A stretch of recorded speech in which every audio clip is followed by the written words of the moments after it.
மேற்கொள்வதற்கு ரைட்ஸ் இருக்கு. லூசிபர் என்கிற சாத்தான் மேற்கொள்வதற்கு அவனுக்கு ரைட்ஸ் இருக்கு. ஏன்னா அவன் சொல்றான், உங்க கட்டளையை அவன் மீறிட்டான்லங்க. எஸ், இது நிறைய விஷயங்களுக்கு ரொம்ப டீட்டெயில்டா ரொம்ப இன்ட்ரெஸ்டிங்கான விஷயம். நம்ம ஒரு விஷயம் செய்யும் போது கர்த்தர் ஒண்ணு பார்த்துட்டா இவன் செஞ்ச பாவத்துக்கு தண்டனை அனுபவிக்கட்டும் அப்படின்னு அப்படி சிரிச்சுட்டுலாம் உட்கார்ந்து இருக்கிறவர் கிடையாது.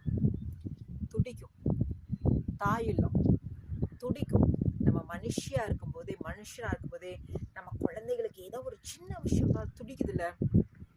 நம்ம சொல்றோம் இதெல்லாம் செய்யக்கூடாது பாப்பா, இதெல்லாம் செய்யக்கூடாது தம்பி, ஆனாலும் அவங்க செஞ்சிடறாங்க. ஏதாவது அதுல பாதிப்பு வந்தது, நம்ம ஓடி போய் அதுக்கு எல்லாம் செய்யறோம் தானே. அப்புறம் எப்படி நம்மளை விட எல்லாத்துலயும் அன்பு நிறைந்த தேவன் மட்டும் இவங்க தப்பு பண்ணிட்டாங்க, ஓகே இந்த மனுஷனுக்கு இந்த தண்டனை கிடைக்கட்டும் அப்படின்னு சந்தோஷமா இருப்பாரா? நெவர். உங்களை என்னை விட ரொம்ப அன்புள்ளவர் தானே நம்ம பார்த்தோம். மனுஷ